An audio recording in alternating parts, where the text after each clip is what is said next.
Hello दोस्तों, सभी को नमस्कार। आज के वीडियो में हम MPPC प्रीलिम्स 2021 का पेपर देखेंगे विद करेक्ट आंसर। इस वीडियो के पहले मैंने अपने चैनल स्टडी विद पाटिल पर 2022 और 2023 के प्रीलिम्स पेपर के भी आंसर डाल रखे हैं। आप वो पेपर भी देख लीजिए प्रीलिम्स 2024 के पहले। इसके बाद मैं 2020 प्रीलिम्स और 2019 प्रीलिम्स का पेपर भी अपने चैनल पर अपलोड कर दूंगा, तो आप उसे भी एक बार ज़रूर रिवाइज करके जाइए, क्योंकि क्वेश्चन 2 या 3 क्वेश्चन हमेशा आयोग रिपीट करता है। आइए चलो हम शुरू करते हैं 2021 का प्रीलिम्स का पेपर। पहला क्वेश्चन पूछा गया था, भारत शासन अधिनियम 1935 के तहत प्रस्तावित संघीय प्रणाली थी। इसका सही जवाब है अखिल भारतीय संघ। सेकेंड प्रश्न की बात करें तो भारतीय संविधान का कौन सा अनुच्छेद अस्पृश्यता का समाप्त करता है? तो इसका सही जवाब है अनुच्छेद 17। भाग 3 के अंतर्गत अनुच्छेद 17 अस्पृश्यता को समाप्त करता है। सेकेंड प्रश्न की बात करें तो सेकेंड सवाल था, अगला प्रश्न था, जवाहरलाल नेहरू ने भारत की संविधान सभा की किस बैठक में उद्देश्य प्रस्ताव रखा था? तो इसका सही जवाब आयोग ने 5वीं बैठक को माना है, तो ऑप्शन डी 5वीं बैठक में जवाहरलाल नेहरू ने संविधान सभा में उद्देश्य प्रस्ताव रखा था। अगला प्रश्न था जोड़ी मिलाने का, एक साइड सहायक नदियाँ दी गई और एक साइड मुख्य नदियाँ। बेतवा किसकी सहायक नदी? इसका सही जवाब है यमुना। छिप्रा किसकी सहायक नदी है? तो ये चंबल की है। बैनगंगा गोदावरी की सहायक नदी है और तवा नर्मदा नदी की सहायक नदी है। अगले प्रश्न की बात करें तो अगला प्रश्न था हमारे पास, संसद के दोनों सदनों की संयुक्त बैठक बुलाने के लिए भारत के संविधान के अनुच्छेद 108 के तहत निम्नलिखित में से किसकी आवश्यकता है? तो इसका सही जवाब हो जाएगा ऑप्शन ए राष्ट्रपति का आशय। यह क्वेश्चन बहुत सारे एग्जामों में रिपीट हो चुका है। तो संयुक्त बैठक बुलाने के लिए राष्ट्रपति के आशय की ज़रूरत होती है। राष्ट्रपति का ना तो समाधान, ना ही अनुदेश और ना ही सहमति, ये ऑप्शन काम में नहीं आते। सिर्फ राष्ट्रपति का आशय जरूरी होता है। अगले प्रश्न की बात करें तो अगला प्रश्न था, मध्य प्रदेश की जलवायु के संबंध में निम्नलिखित में से कौन सा कथन सही नहीं है? अगर क्वेश्चन में नहीं है तो आप एग्जाम टाइम पे उसको अंडरलाइन जरूर करें और नहीं के हिसाब से क्वेश्चन सॉल्व करें। अगर नहीं पूछा है कौन सा कथन सही नहीं है तो आप पीछे से क्वेश्चन सॉल्व कीजिए। जैसे पहला अगर कथन पढ़े हम तो मध्य प्रदेश की जलवायु राज्य के मध्य से गुजरने वाली कर्क रेखा से प्रभावित है, तो ये कथन सही है, तो आप पीछे इसे राइट लगा दीजिए। सेकेंड कथन था, ग्वालियर गर्म ग्रीष्मकाल के साथ उपोष्ण कटिबंधीय जलवायु का एक उदाहरण है, सही है। कर्क रेखा के ऊपर का भाग उपोष्ण क्षेत्रफल में आ जाता है, कर्क रेखा के नीचे उष्ण कटिबंधीय में आ जाता है, तो ग्वालियर कर्क रेखा के ऊपर स्थित है, ये कथन भी सत्य है।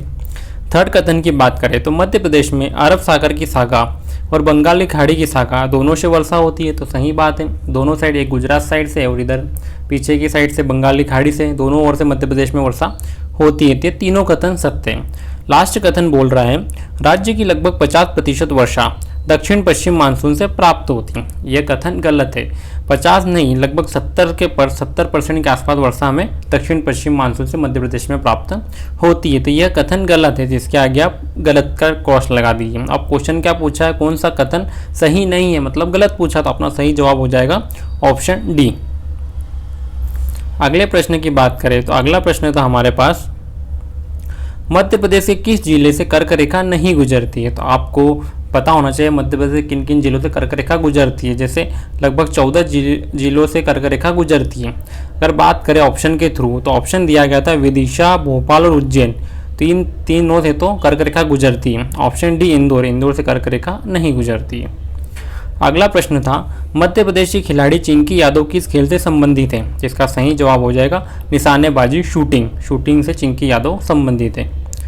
अगला प्रश्न था, निम्नलिखित में से किस चट्टान में कोयला एवं पेट्रोलियम पाया जाता है? तो कोयला और पेट्रोलियम औषधि चट्टानों में पाया जाता है, तो ऑप्शन है डी परतदार व औषधि चट्टान है।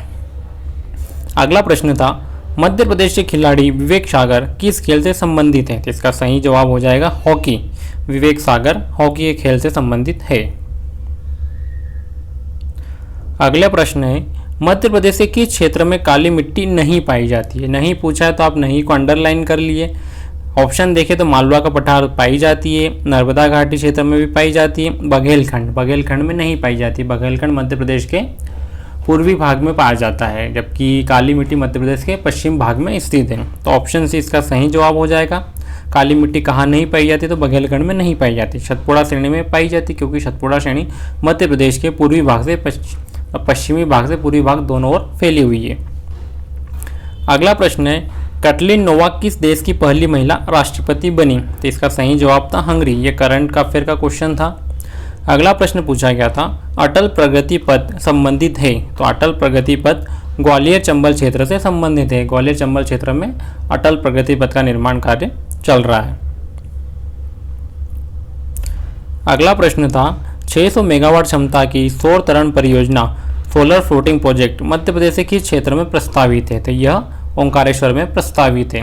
अभी कुछ ही दिनों पहले ओंकारेश्वर निमाड़ क्षेत्र में बहुत तेज तूफान आया था, जिसकी वजह से यह सोलर प्लांट क्षतिग्रस्त हो गया था। बहुत सारी इसमें से सोलर प्लेटें नष्ट हो गई थी।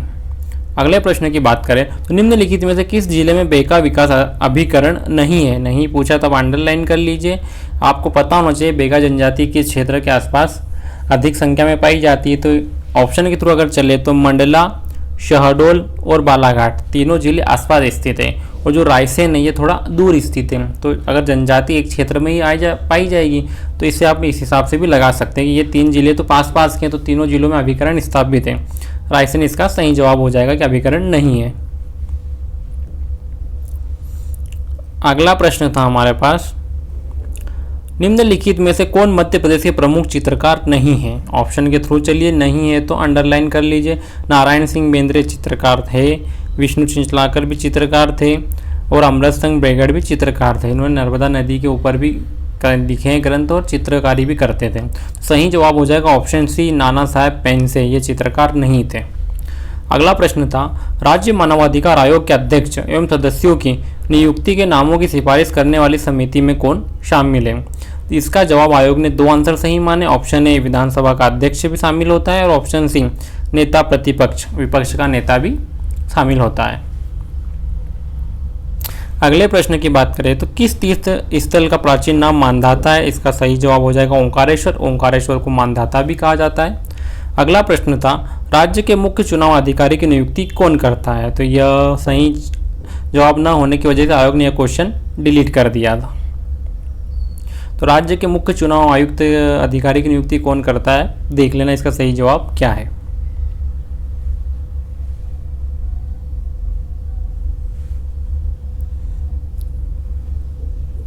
अगला प्रश्न है, तुर्रा कलंकी लोकनाट्य किस क्षेत्र में प्रसिद्ध है? तो ये सवाल तो पूछने का कोई तात्पर्य था ही नहीं, जब आयोग ने फाइनल आंसर किए में इसके 3 ऑप्शन सही माने। Option A Malwa, option B Nimar और ऑप्शन सी बुंदेलखंड। इन तीनों क्षेत्रों में तुर्ला कलंकी लोकनाट्य प्रसिद्ध है। बस ऑप्शन डी बघेलखंड को छोड़ दिया है, बाकी तीनों आंसर सही थे, आप कुछ भी लगा दीजिए। अगला प्रश्न पूछा गया था, निम्नलिखित कथनों पर विचार कीजिए। तो कथन थे, भारत निर्वाचन आयोग के मुख्य निर्वाचन आयुक्त को उच्चतम न्यायालय के न्यायाधीश के वेतन के बराबर वेतन का संदाय किया जाता है। तो यह कथन सही है। अगला कथन था, भारत के मुख्य निर्वाचन आयुक्त का कार्यकाल पदभार ग्रहण करने के दिनांक से 6 वर्ष की अवधि या 65 वर्ष की आयु जो भी पहले हो तक होगा। यह कथन भी सही था। अगला कथन था, कोई निर्वाचन आयुक्त किसी भी समय मुख्य निर्वाचन आयुक्त को संबोधित स्वहस्ताक्षरित लेख द्वारा अपना पद त्याग कर सकेगा। तो ये कथन सही नहीं है। सब अधिकारी राष्ट्रपति को अपना निर्वाचन अधिकारी राष्ट्रपति को अपना त्यागपत्र सौंपते हैं। तो इसमें क्या दिया गया था कि निर्वाचन आयुक्त किसी भी समय मुख्य निर्वाचन आयुक्त को, तो ये कथन गलत है। तो ऑप्शन बी इसका सही जवाब हो जाएगा, केवल 1 और 2 कथन सत्य है। अगला प्रश्न था, निम्नलिखित में से कौन सा अभिलेख विश्व के प्रथम विज्ञापन के तौर पर जाना जाता है? तो दशपुर अभिलेख। ऑप्शन है दशपुर अभिलेख विश्व के प्रथम विज्ञापन के तौर पर जाना जाता है। अगले प्रश्न की बात करें, मध्य प्रदेश लोक सेवा आयोग में अधिकतम कितने सदस्य होंगे? तो इसका सही जवाब है ऑप्शन बी 5 सदस्य। अगला प्रश्न है, मध्य प्रदेश के निम्नांकित मुख्यमंत्रियों में से कौन अपने कार्यकाल के दौरान मध्य प्रदेश विधानसभा में सदन के नेता नहीं रहे हैं? सदन के नेता नहीं रहे, तो इसका सही जवाब हो जाएगा गोविंद नारायण सिंह। और बात करें प्रकाश चंद्र शेट्टी, बाबूलाल गोल और कैलाश ज्योति, यह मुख्यमंत्री अपने कार्यकाल के दौरान विधानसभा के सदन के नेता रहे हैं। अगला प्रश्न देखें तो नियंत्रक एवं महालेखा परीक्षक की छुट्टी मंजूर करने या नामंजूर करने की शक्ति निहित होती है, तो यह शक्ति राष्ट्रपति में निहित होती है। अगला प्रश्न था निम्नलिखित में से कौन मध्य प्रदेश विधानसभा के सामयिक अध्यक्ष प्रोटेम स्पीकर अध्यक्ष उपाध्यक्ष के पद पर रहे हैं, तो रामकिशोर शुक्ला प्रोटेम स्पीकर अध्यक्ष उपाध्यक्ष तीनों पदों पर रहे हैं, तो सही जवाब हो जाएगा ऑप्शन ए। अगला प्रश्न था मध्य प्रदेश के निम्नांकित राज्यपालों में से कौन भारत की संविधान सभा के सदस्य नहीं रहे पूछा है, और ये क्वेश्चन आयोग ने डिलीट कर दिया था बाद में, फाइनल आंसर की में आयोग ने ये क्वेश्चन हटा दिया था। अगले प्रश्न की बात करें तो अगला प्रश्न था मध्य प्रदेश में सरपंच और उप सरपंच की अनुपस्थिति में ग्राम सभा की बैठक की अध्यक्षता कौन करेगा, तो इसका सही जवाब हो जाएगा ऑप्शन डी। इस प्रयोजन हेतु ग्राम सभा की बैठक में उपस्थित सदस्यों द्वारा निर्वाचित संबंधित ग्राम पंचायत का पंच। अगली बैठक कौन करेगा, अगर सरपंच और उप सरपंच अनुपस्थित है तो पंच उनकी बैठक करता है। अगला सवाल था मध्य प्रदेश में निम्नांकित में से कौन सी जिला पंचायत की स्थायी समितियां हैं, तो ऑप्शन थे सामान्य प्रशासन समिति, कृषि समिति और शिक्षा समिति। इसका सही जवाब हो जाएगा ऑप्शन डी 1, 2 और 3 तीनों समितियां जिला पंचायत की स्थायी समितियां हैं। तो याद कर लीजिए जिला पंचायत की स्थायी समितियों के अंतर्गत सामान्य प्रशासन समिति, कृषि समिति और शिक्षा समिति। अगला प्रश्न था एक सामान्य नेटवर्क टोपोलॉजी नहीं है, इन ऑप्शन में से कौन टोपोलॉजी नहीं है, तो बस एक टोपोलॉजी है, स्टार एक टोपोलॉजी है, रिंग एक टोपोलॉजी है, ग्रिड एक टोपोलॉजी नहीं है, तो इसका सही जवाब हो जाएगा ऑप्शन डी। अगला प्रश्न था सच्चा न्यायोचित विश्वास अक्सर कहा जाता है, तो ज्ञान को अक्सर सच्चा न्यायोचित विश्वास कहा जाता है, तो ऑप्शन सी सही जवाब। अगला प्रश्न था वर्चुअल कीबोर्ड रिक्तिस्थान से कंप्यूटर की सुरक्षा करते हैं, तो वर्चुअल कीबोर्ड पासवर्ड चोरी, ट्रोजन प्रोग्राम, स्पाईवेयर इन तीनों से कंप्यूटर की सुरक्षा करते हैं, तो इसका सही जवाब हो जाएगा ऑप्शन डी उपरोक्त सभी। अगला प्रश्न था एक ईमेल जो एक स्रोत से उत्पन्न दिखता है लेकिन वास्तव में दूसरे से भेजा गया है, तो यह स्पूपिंग कहलाता है। स्पूपिंग के अंतर्गत एक मेल जो एक स्रोत से उत्पन्न दिखता है लेकिन वह वास्तव में दूसरे से भेजा गया होता है। अगला प्रश्न की बात करें तो अगला प्रश्न था जोड़ी मिलाइए राष्ट्रीय राजमार्ग और गुजरता है, तो राष्ट्रीय राजमार्ग 30 भोपाल से गुजरता है, राष्ट्रीय राजमार्ग 39 खजुराहो से, राष्ट्रीय राजमार्ग 46 जबलपुर से और राष्ट्रीय राजमार्ग 44 सागर से गुजरता है, तो सही जवाब हो जाएगा ऑप्शन सी पहले का। सही जवाब की बात करें सही जवाब के अंतर्गत थोड़ा मैंने गलत बता दिया है। अगर सही देखें तो पहले का आ जाएगा 4 राष्ट्रीय राजमार्ग 30 जबलपुर से गुजरता है, सेकंड का आ जाएगा राष्ट्रीय राजमार्ग 39 खजुराहो से, और थर्ड का आ जाएगा राष्ट्रीय राजमार्ग 46 भोपाल से, और लास्ट का आ जाएगा राष्ट्रीय राजमार्ग 44 सागर से गुजरता है। अगला प्रश्न पूछा गया था निम्नलिखित में से कौन सा क्षेत्र हवाई अड्डा अंतर्राष्ट्रीय हवाई अड्डा नहीं है, यह क्वेश्चन आयोग ने डिलीट कर दिया। इसके शायद पता नहीं 2-3 कोई है कि नहीं क्या था, बाद में आपत्ति के कारण आयोग ने डिलीट कर दिया। अगला प्रश्न पूछा गया था निम्नलिखित कथनों पर विचार कीजिए। कथन थे मध्य प्रदेश के मालवा पठार में सूती वस्त्र मिलों की स्थापना की गई, सही बात है। सेकेंड कथन था मालवा पठार काली मिट्टी से आवृत है, सही बात है। तो कूट का चयन करना है तो 1 और 2 दोनों सही है, ऑप्शन डी सही जवाब।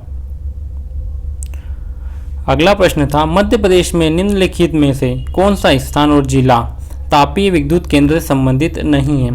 तापीय विद्युत केंद्र की बात कर रहा तो सारणी बैतूल तापीय विद्युत केंद्र है, अमरकंटक अनूपपुर में भी तापीय, बीरसिंह उमरिया में भी तापीय है। ऑप्शन डी दोंगलिया मुंडी खरगोन, यहाँ पर तापी नहीं, यहाँ पर और कोई सा विद्युत केंद्र स्थापित है। अगले प्रश्न की बात करें तो कॉर्बेट टाइगर रिजर्व किस भारतीय राज्य में स्थित है, तो कॉर्बेट टाइगर रिजर्व उत्तराखंड राज्य में स्थित है। जिसे वर्तमान में राजाजी, बाद में राजाजी नेशनल पार्क और वर्तमान में रामगंगा नेशनल पार्क नाम से जाना जाता है। अगला प्रश्न था निम्नलिखित में से कौन सा युग्म सही सुमेलित नहीं है? मिलान करना है तो सिंचाई परियोजना और जिला। बरगी परियोजना जबलपुर में स्थित है, तवा परियोजना होशंगाबाद में स्थित है, मटियारी बांध परियोजना मंडला में स्थित है, बारना घाटी परियोजना उज्जैन। यह गलत है, तो ऑप्शन डी गलत कहता है। बाकी तीनों परियोजना सही सुमेलित है। अगला प्रश्न था, विश्व स्वास्थ्य संगठन WHO की स्थापना कब की गई थी? WHO की स्थापना 7 अप्रैल 1948 को की गई थी। अगला प्रश्न था, इसरो का पूरा नाम क्या है? तो इसरो का पूरा नाम है इंडियन स्पेस रिसर्च ऑर्गेनाइजेशन। अगला प्रश्न, सिंधु सभ्यता से प्राप्त मोहरों में कौन से वृक्ष की आकृति मिलती है? तो ऑप्शन बी पीपल के वृक्ष की आकृति मिलती है, आम, पारिजात और साल की नहीं मिलती है। अगला प्रश्न है, किस भारतीय राज्य में अभी हाल ही में विश्व पेंगोलियन दिवस पर एक भारतीय पेंगोलियन को रेडियो टैग्ड किया गया? तो मध्य प्रदेश राज्य में करंट से क्वेश्चन था।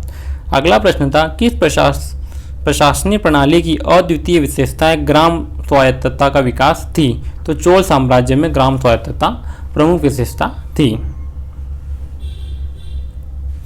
अगला प्रश्न था, फास्फेट परीक्षण किसके विश्लेषण हेतु उपयोग में लिया जाता है? तो दूध, चाय और पानी। उपरोक्त तो सभी ऑप्शन सही हैं। अगला प्रश्न था, एलोवेरा एलिफेंटा के स्थल किस काल से संबंधित है? तो यह राष्ट्रकूट काल से संबंधित है। एलोरा एवं एलिफेंटा ये दोनों गुफाएं हैं जो राष्ट्रकूट काल से संबंधित है। मुद्रा राक्षस के रचयिता कौन थे? तो ऑप्शन सी विशाखा दत्त मुद्रा राक्षस के रचयिता थे। किस चंदेल राजा ने महमूद गजनवी का सामना किया था? विद्याधर। ऑप्शन सी विद्याधर चंदेल शासक ने महमूद गजनवी का सामना किया था। सारगेसो सागर कहाँ स्थित है? उत्तरी अटलांटिक महासागर में। सारगेसो एक घास है, इस महासागर में ये घास की प्रधानता पाई जाती है, इसलिए इसे सारगेसो सागर कहा जाता है। ट्रक कृषि संबंधित है, तो ऑप्शन है साग सब्जी से। अगला प्रश्न है, निम्नलिखित में से किस जलमार्ग का आर्थिक तथा युद्ध नीतिक महत्व अधिक है? तो ऑप्शन सी स्वेज नहर का। स्वेज नहर का आर्थिक एवं युद्ध नीतिक महत्व अधिक है। स्वेज नहर कहाँ स्थित है? यह लाल सागर और भूमध्य सागर को जोड़ती है स्वेज नहर। आगे बात करें तो भारतीय संविधान का अनुच्छेद 338 रिक्त स्थान से संबंधित है, तो यह राष्ट्रीय अनुसूचित जाति आयोग से संबंधित है। और जनजाति आयोग की बात करें तो अनुच्छेद 338A में जनजाति आयोग है। और पिछड़ा वर्ग आयोग की बात करें तो अनुच्छेद 338B के अंतर्गत पिछड़ा वर्ग आयोग वर्णित है। अगला प्रश्न था, निम्नलिखित में से कौन सा नवीन वलित पर्वत नहीं है? तो सियरा नेवादा नवीन वलित पर्वत नहीं है, बाकी रॉकी, हिमालय और अल्प्स तीनों वलित पर्वत है। अगला प्रश्न था, सूचना का अधिकार अधिनियम की धारा 20 के अंतर्गत निम्नलिखित में से कौन जुर्माना लगा सकता है? तो ऑप्शन सी केंद्रीय सूचना आयोग या राज्य सूचना आयोग, दोनों धारा 20 के अंतर्गत जुर्माना लगा सकते हैं। अगला प्रश्न था, कौन से देशों को मैकमोहन रेखा विभक्त करती है? तो ऑप्शन है भारत और चीन को मैकमोहन रेखा विभक्त करती है। भारत के नियंत्रक एवं महालेखा परीक्षक संघ के लेखाओं संबंधी अपना प्रतिवेदन प्रस्तुत करते हैं? तो ऑप्शन डी उपरोक्त में से कोई नहीं, क्योंकि केग अपना प्रतिवेदन राष्ट्रपति को प्रस्तुत करता है और ऑप्शन में राष्ट्रपति नहीं था, प्रधानमंत्री उपराष्ट्रपति था, तो ऑप्शन डी उपरोक्त में से किसी नहीं। अगला प्रश्न था, राज्य लोक सेवा आयोग के अध्यक्ष एवं सदस्यों की नियुक्ति की जाती है? तो ऑप्शन ने राज्यपाल द्वारा। राज्य लोक सेवा आयोग के अध्यक्ष एवं सदस्यों की नियुक्ति राज्यपाल द्वारा की जाती है और संघ लोक सेवा आयोग की राष्ट्रपति द्वारा। अगला प्रश्न था, निम्नलिखित में से कौन सा संविधान संशोधन पहला संवैधानिक संशोधन था जिसने संविधान के अनुच्छेद 368(2) परंतु की अपेक्षाओं के अनुरूप राज्य विधानमंडलों द्वारा समर्थित किया गया? तो तृतीय संविधान संशोधन 1954 ऐसा संविधान संशोधन था। अगला प्रश्न था, विकास निगरानी और मूल्यांकन कार्यालय DMEO का गठन कब किया गया था? तो ऑप्शन है 18 सितंबर 2015 को DMEO का गठन किया गया था। अगला प्रश्न है, केंद्र और राज्यों के बीच विवादों को तय करने के लिए भारत के सर्वोच्च न्यायालय की शक्ति किस अधिकार क्षेत्र के अंतर्गत आती है? तो यह है मूल क्षेत्राधिकार के अंतर्गत। सुप्रीम कोर्ट के मूल क्षेत्राधिकार के अंतर्गत केंद्र और राज्यों के बीच विवादों को तय करने की शक्ति शामिल है। अगला प्रश्न था, भारत के संविधान के अनुच्छेद 51A के उपबंधों के तहत प्रयुक्त पालन एवं आदर शब्द किससे संबंधित है? तो यह शब्द संविधान के पालन एवं आदर से संबंधित है। प्रत्येक नागरिक का यह कर्तव्य होता है कि वह संविधान का पालन एवं उसका आदर करे। अगला प्रश्न था, आर्थिक सर्वेक्षण 2020-21 के अनुसार वित्त वर्ष 2022 के लिए वास्तविक विकास दर को IMF अंतर्राष्ट्रीय मुद्रा कोष के अनुमानों के आधार पर माना गया है। तो इसका सही जवाब था ऑप्शन डी 11.5%। करंट अफेयर से संबंधित क्वेश्चन था। अगला प्रश्न था, मध्याह्न मिड डे मील भोजन योजना किस वर्ष से शुरू की गई थी? तो ऑप्शन सी 1995 में मिड डे मील योजना शुरू की गई थी। अगला प्रश्न, इंटरनेट पर एक डेटाबेस में जहां विभिन्न मेजबानों के नाम और पते होते हैं जिसे रिक्त स्थान कहा जाता है, इसे डोमेन नाम प्रणाली डोमेन नेम सिस्टम भी कहा जाता है। ऑप्शन बी इसका सही जवाब है। अगला प्रश्न है, IET अधिनियम 2000 में महत्वपूर्ण अवधारणा ओ को पेश किया गया है। तो ओ के अंतर्गत इलेक्ट्रॉनिक रिकॉर्ड, डिजिटल हस्ताक्षर प्रमाणित करने वाला प्राधिकरण। तो ऑप्शन डी उपरोक्त सभी सही जवाब है। उपभोक्ता अपने हिसाब से कीमत तय करते हैं, जिसे व्यवसाय स्वीकार या अस्वीकार करता है। इस मॉडल को रिक्त स्थान कहा जाता है। इस मॉडल को C2B कंज्यूमर टू बिजनेस कहा जाता है।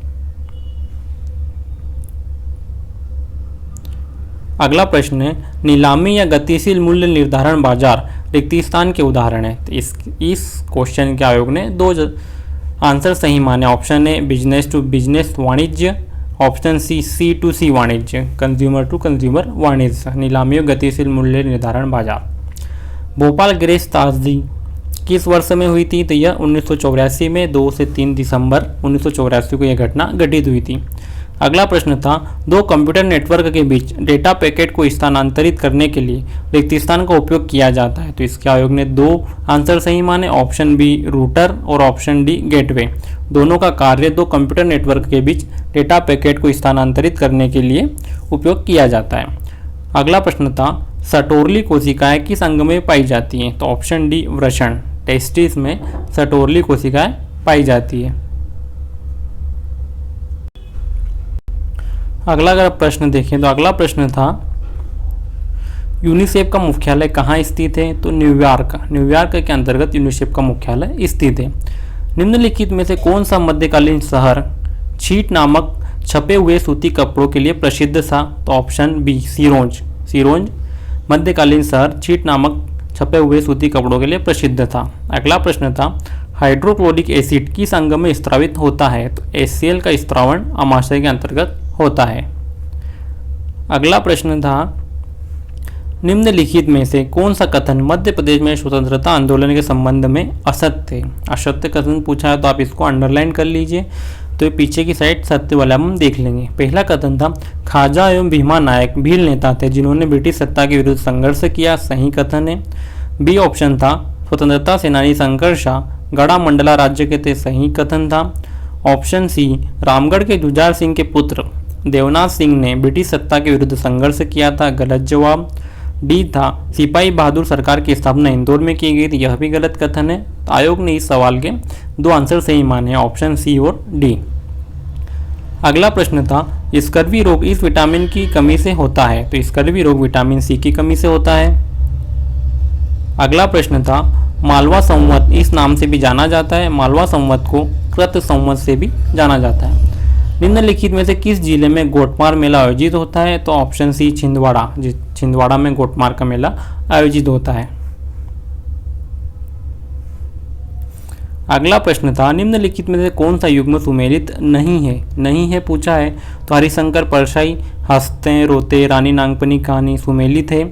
ऑप्शन बी, भवानी प्रसाद की रचनाएं क्या गीत फरोश, सतपुड़ा के घने जंगल, हिम तरंगिणी है? नहीं, ये सब रचनाएं माखनलाल चतुर्वेदी की है। तो ऑप्शन बी गलत मेल है। तो इसका सही जवाब हो जाएगा ऑप्शन बी। आगे बात करें तो गजानन माधव मुक्तिबोध की रचनाएं चांद का मुंह टेढ़ा है, काट का सपना। ऑप्शन डी केशवदास रसिकप्रिया कविप्रिया सही सुमेलित है। अगला प्रश्न था, श्री राम सहाय पांडे किस लोक नृत्य कला से संबंधित है? तो ऑप्शन ए राई लोक नृत्य कला से।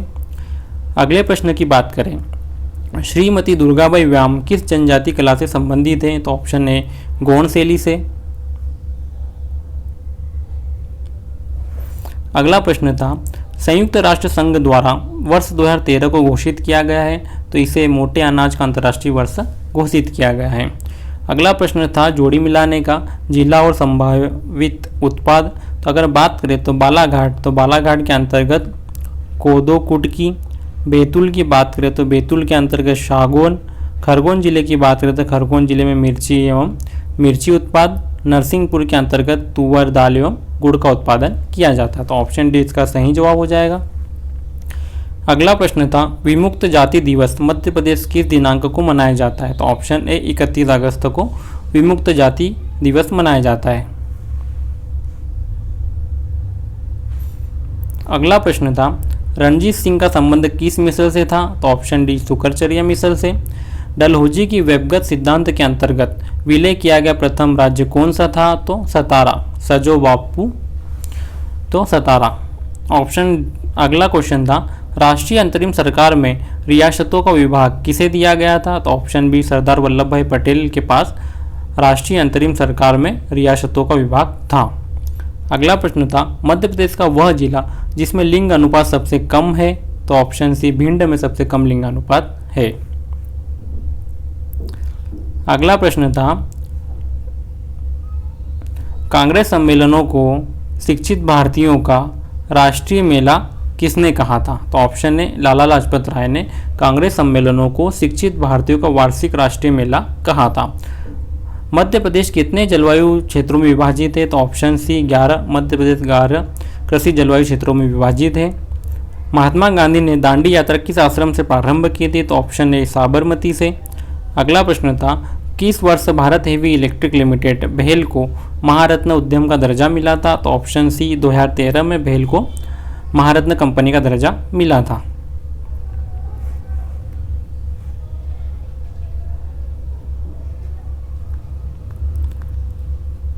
अगले प्रश्न की बात करें तो अगला प्रश्न है इंदिरा गांधी ट्राइबल विश्वविद्यालय मध्य प्रदेश के किस शहर में स्थित है। तो ऑप्शन बी अमरकंटक में। निम्नलिखित में से किस नहर ने राजस्थान के पश्चिमी जिलों की कृषि संबंधी गतिविधियों को रूपांतरित कर दिया है। तो इंदिरा गांधी नहर राजस्थान के अंतर्गत पश्चिमी क्षेत्रों में कृषि गतिविधियों को रूपांतरित किया है। अगला प्रश्न है Hindustan copper limited copper project Madhya Pradesh के निम्नलिखित शहरों में से किस शहर में इस शहर को कॉपर सिटी के नाम से भी जाना जाता है। तो ऑप्शन डी मलाजखंड बालाघाट में स्थित है, इसे कॉपर सिटी भी कहा जाता है। अगला प्रश्न था निम्नलिखित सघन जनसंख्या वाले क्षेत्रों में कौन सा क्षेत्र कृषि पर प्रत्यक्ष रूप से निर्भर नहीं है। नहीं है पूछा, अंडरलाइन करिए। नील नदी की निचली घाटी, चीन के पूर्वी मैदान, जावा द्वीप। तो ऑप्शन डी उत्तर पूर्वी संयुक्त राज्य अमेरिका प्रत्यक्ष रूप से कृषि पर निर्भर नहीं है। अगला प्रश्न था संयुक्त राज्य अमेरिका में मार्क्वेज श्रेणी किस खनिज के लिए विख्यात है। तो ऑप्शन डी लोहा अयस्क के लिए।